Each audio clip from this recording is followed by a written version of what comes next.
Hello guys. Now today we are going to discuss about the development of anther. जैसे कि हमने अभी से पहले स्टेमिन को देखा, स्टेमिन का स्ट्रक्चर देखा। अब हम स्टेमिन के अंदर होता हुआ प्रोसेस देखेंगे। पहले हम देखेंगे कि anther जो है ये डेवलप, इसके अंदर डेवलपमेंट कैसी होती है, और फिर हम एक और प्रोसेस देखेंगे जिसका नाम है माइक्रोस्पोरोजेनेसिस। पहली बात, जब हमने लास्ट टाइम देखा था तो हमने स्टेमिन, मेल सेक्स ऑर्गन जिसका नाम है, इसको देखा था। इसमें हमने देखा था इसमें कुछ पार्ट्स हैं जिनका नाम है फिलामेंट एंड एंथर लोब्स। ठीक है, ये एंथर मैंने आपसे बताया था, फिलामेंट सेंट्राइल है और एंथर जो है वो क्या है, फर्टाइल है। तो आज हम देखेंगे पहली चीज ये कि most of the angiospermic plants, जो मैंने आपसे कहा था एंथर जो है वो बाइथिकस है, उसमें 2 लोब्स पाए जाते हैं except the family Malvaceae. Malvaceae कैसी फैमिली है जिसमें मोनोथिकस एंथर पाया जाता है। मोनोथिकस एंथर मतलब इन केस ऑफ मालवेसी, अगर हम देखें तो मालवेसी के केस में हमें क्या दिखेगा, एक सिंगल एंथर लोब दिखेगा। ठीक, और अगर सिंगल एंथर लोब दिख रहा है हमें, इसका मतलब इसके अंदर जो है स्पोरेंजिया कितनी होंगी, 2। सो याद रखें, इन केस ऑफ मालवेसी जो एंथर होगा दैट इज मोनोथिकस एंथर, और दूसरी कंडीशन क्या होगी इसमें, बाइस्पोरेंजिएट। जो एंथर होगा वो क्या होगा, बाइस्पोरेंजिएट होगा। बाइस्पोरेंजिएट का मतलब इसके अंदर 2 स्पोरेंजिया पाई जाएंगी। एंड एक और इसके अलावा एक चीज और याद रखें, मालवेसी के अलावा एक और प्लांट है, पैरासिटिक प्लांट, जिसका नाम है Arceuthobium. It is a parasitic plant.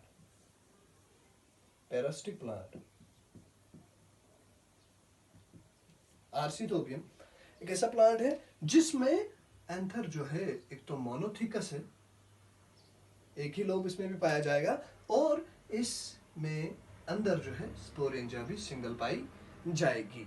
इसका मतलब आर्सीथोबियम जो प्लांट है इसमें क्या होगा, कंडीशन मोनोथिकस होगा, इसका भी एंथर मोनोथिकस बट यूनिस्पोरेंजिएट,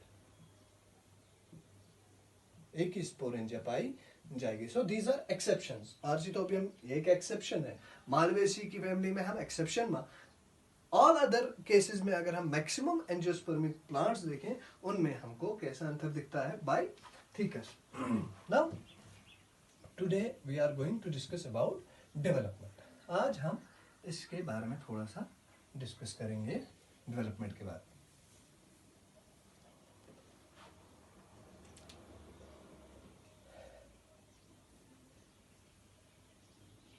ये जो आपको थ्रेड लाइक स्ट्रक्चर दिखता है, सेंट्राइल, फिलामेंट, और इसके ऊपर जो आपको दिखते हैं, क्लियरली डिमार्केटेड होते हैं, क्लियरली डिफरेंशिएटेड होते हैं हमारे अंतर lobes due to the presence of a groove.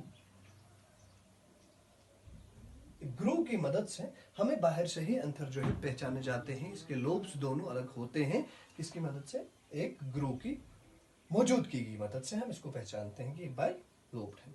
ठीक, और अगर बाई लोब्ड अंतर है तो इसमें कंडीशन क्या होगी, टेट्रा स्पोरेंजिएट कंडीशन होगी। इसके अंदर 4 स्पोरेंजिया पाई जाएंगी, जो कि मैक्सिमम एंजियोस्पर्म में हम देखने को हमें मिलता है। ठीक है, नाउ जब हम एंथर की डेवलपमेंट में देखते हैं तो क्या होता है, देखिए आज हम देखते हैं।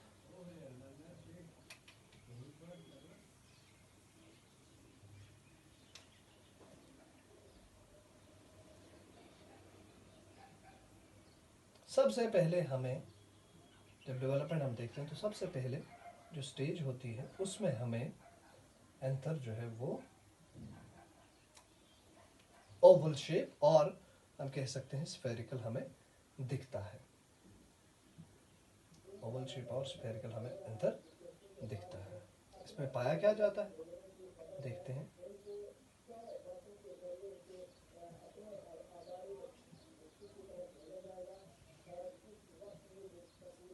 इसमें हमें इलोंगेटेड एपिडर्मल सेल्स दिखते हैं, इलोंगेटेड एपिडर्मल सेल्स हमें देखने को मिलते हैं।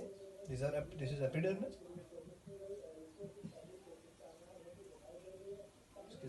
अगर हम यंग एंथर की बात करें तो यंग एंथर में ये एपिडर्मल सेल्स जो हैं वो बाय द एंटीक्लाइनल डिवीजन से वो क्या करते हैं, डिवाइड करते रहते हैं और क्या करते हैं, यंग एंथर में वो सरफेस एरिया बढ़ाने के लिए कंटिन्यूअसली एंटीक्लाइनल डिवीजन करते हैं। एपिडर्मल सेल्स जो होते हैं basically these are protective in nature. और हम पहली स्टेज जब देखते हैं तो इसके अंदर हम देखते हैं एपिडर्मिस हमें दिखती है और एपिडर्मिस के अंदर हमें क्या दिखता है, स्पोरोजेनस टिश्यू।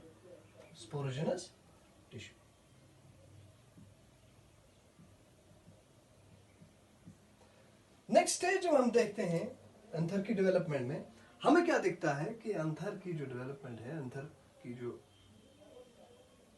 शेप है वो धीरे धीरे चेंज होती रहती है और ये हमारा एंथर जो है वो रेक्टेंगुलर शेप हो जाता है और इसमें 4 कॉर्नर जो है वो डिफरेंशिएट हो जाते हैं, 4 कॉर्नर्स इसमें डिफरेंशिएट हो जाते हैं, लाइक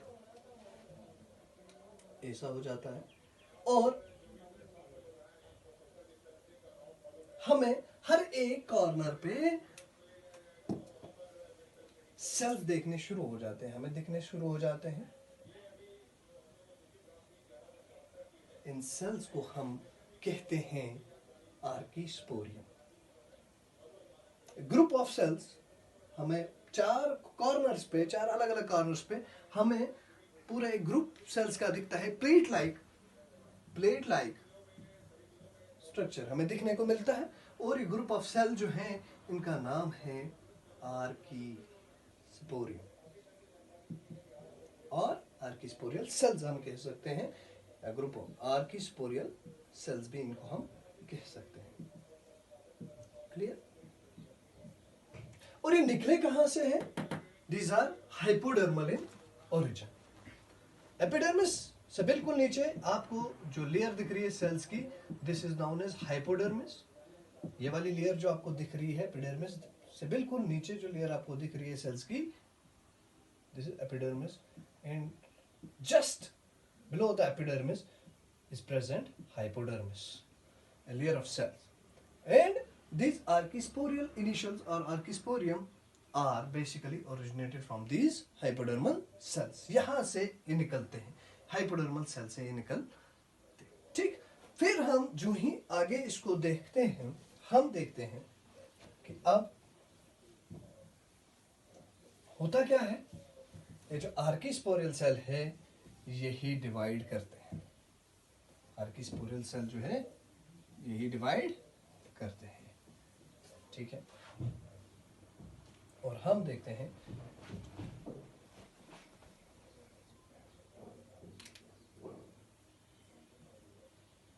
अगर हम देखें अगर हम देखें टेट्रास्पोरेंजिएट कंडीशन, तो आपको अगर हम देखें तो आपको एंथर का ट्रांसवर्स सेक्शन जो है वो ऐसा दिखेगा कुछ। जब हम एंथर का टीएस देखेंगे तो हमें एंथर कुछ ऐसा दिखता है। एंथर के कॉर्नर्स पे, चारों कॉर्नर्स पे हमें क्या दिखती हैं, स्पोरेंजिया दिखती है। अगर when we see the TS of an anther, when we see a TS of Bythecus anther, we can clearly see 4 sporangia, microsporangia at 4 different corners. These are microsporangia. ऐसा हमें 4 कोनों पे, जब हम इस अंतर को, इनको ट्रांसवर्स सेक्शन, जब हम इसका टीएस करेंगे, ट्रांसवर्स सेक्शन जब हम काटेंगे इसको, अंतर को ट्रांसवर्स सेक्शन काटेंगे और उसको फिर माइक्रोस्कोप के अंदर हम जब देखने की कोशिश करेंगे, हमें ऐसा स्ट्रक्चर देखने को मिलेगा। ठीक,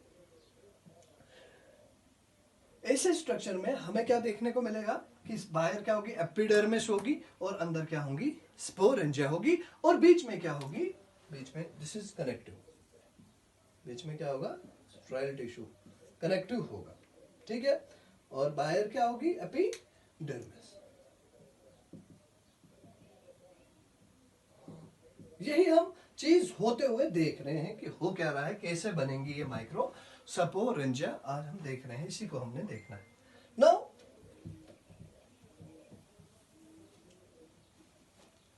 हमने देखा क्या हुआ, क्या कि रेक्टेंगुलर हमारे पास हमने देखा एक शेप ले ली एंथर ने, उसके बाद क्या हुआ,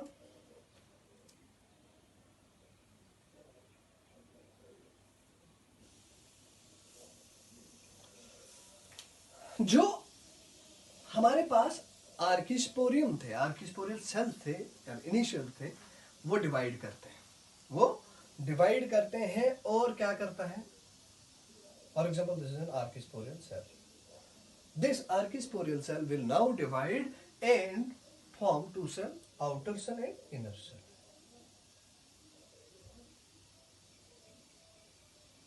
Outer cell and inner cell. The outer cell, which is known as outer जो cell होगा उसको हम क्या कहते हैं, प्राइमरी पैराइटल सेल, और एक और सेल बनेगा हमारे पास अंदर वाली साइड, जिसको हम कहेंगे, क्या कहेंगे, primary sporogenous cell, primary sporogenous cell हम इसको कहेंगे। याद रखना मेरी बात, हमने अभी जो डिस्कस किया यहां पर इससे पहले, कि जो हमारे पास ये रेक्टेंगुलर शेप आपने जो स्ट्रक्चर देखा, इसमें आपने देखा कि 4 कॉर्नर्स पे, 4 डिफरेंट कॉर्नर्स पे आपको दिखा कि ग्रुप ऑफ इनिशियल्स हमें दिखे निकलते हुए। These cells get differentiated from other cells. इसमें कुछ चीजें होती हैं, जैसे फॉर एग्जांपल इनमें क्या, एक कैसे अलग हो जाते हैं बाकी सेल से, एक तो ये एलोंगेट हो जाते हैं, ये हाइपोडर्मल सेल्स ही होते हैं, बट होते क्या है इनमें, होती क्या है, पहली चीज एलोंगेशन होती है, इनमें न्यूक्लियस जो है वो प्रोमिनेंट हो जाता है, और जो इनका साइटोप्लाज्म है वो डेंस हो जाता है। ये हाइपोडर्मल सेल्स बाकी सेल्स से, जो हाइपोडर्मल सेल्स थे बाकी हाइपोडर्मल सेल, उनसे अलग हो जाते हैं। अलग होने का मतलब है इनमें क्या होता है कि ये एक तो ये इलोंगेट हो जाते हैं, दूसरी चीज इनमें न्यूक्लियस जो होता है वो प्रोमिनेंट हो जाता है, एंड तीसरी जो इनमें इंपॉर्टेंट चीज है, जो इनका साइटोप्लाज्म है वो डेंस हो जाता है, ठीक, ये 3 चीज। अब हमने देखा कि ये आर्किस्पोरियल सेल जो होते हैं, इनिशियल जो होता है, यही डिवाइड करता है, यही डिवाइड कर रहा है, और कर कॉर्नर पे, हम एक कॉर्नर को देख रहे हैं, तो जब हम एक कॉर्नर को देख रहे हैं तो ये आर्किस्पोरियल सेल जो है वो डिवाइड कर रहा है, और डिवाइड करने के बाद वो 2 सेल्स की फॉर्मेशन करता है, 2 सेल्स बनाता है। By the anticlinal division it forms 2 cells. पहला सेल जो है उसको हमने कहा प्राइमरी पैराइटल सेल, जो कि बाहर वाली तरफ बनेगा, और एक अंदर वाला सेल बनेगा जिसको हम कहेंगे primary sporogenous cell. Clear? Now इसके बाद क्या होगा, इसके बाद जो प्राइमरी स्पोरोजिनस सेल है वो फिलहाल डिवाइड नहीं करता, फिलहाल उसकी डिवीजन नहीं होगी। This is epidermis,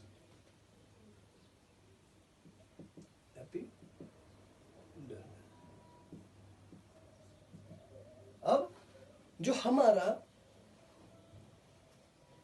primary parietal cell यहां पर है, ये डिवीजन करता है, ये कंटिन्यूअस रेगुलर माइटोटिक डिविजन्स करता है, बोथ एंटीक्लाइनल एंड पेरिक्लाइनल डिविजन्स होती है हमारे पास, और हमारे पास कुछ लेयर सेल्स की तैयार होती हैं।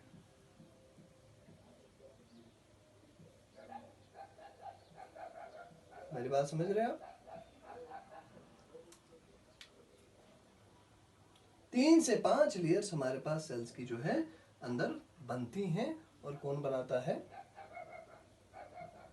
By the continue, by the repeated mitotic divisions by the repeated anticlinal and periclinal divisions of the primary parietal cells, 3 to 5 layers are formed, and these 3 to 5 layers are named as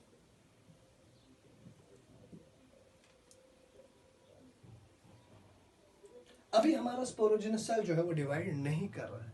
सबसे पहली चीज क्या होगी, अब हमारे पास जो primary parietal cell है वो डिवाइड करेगा, और वो डिवाइड करेगा बाय, मैंने कहा दोनों डिविजन होंगी। यहाँ पर कौन कौन सी डिवीजन होगी, both by anticlinal and by periclinal division. What is anticlinal division?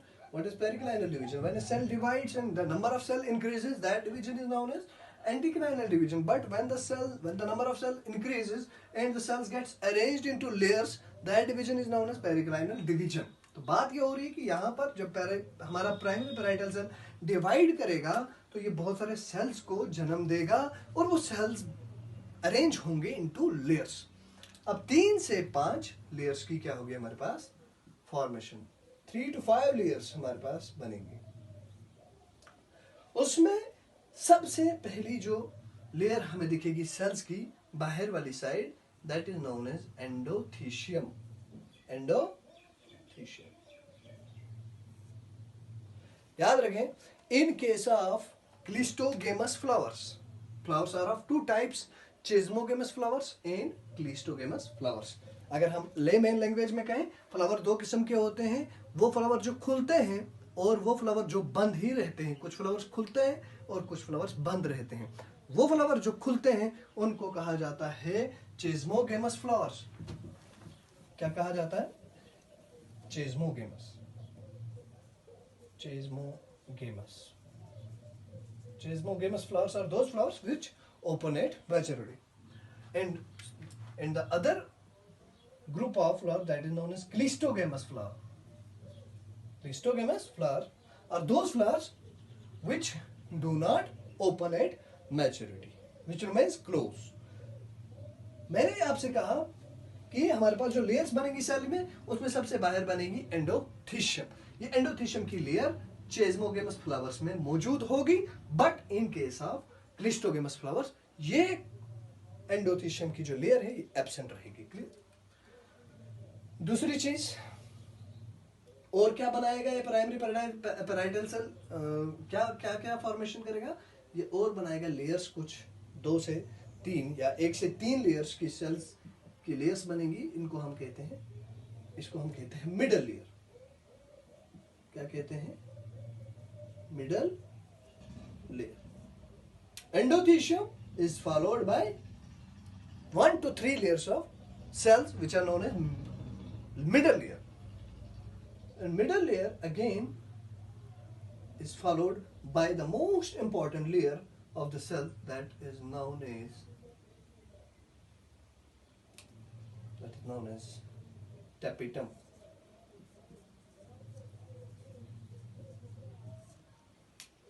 क्या बनाएगा, एंडोथीशियम, मिडल लेयर और टैपिटम। ठीक है। एंड यहां पे ये कौन, अभी इसने डिवाइड नहीं किया है, this is sporogenous, primary sporogenous cell, primary sporogenous cell. अभी इसने डिवाइड नहीं किया है, अब ये डिवाइड करने जा रहा है। तो मेरी बात समझ आ रही है?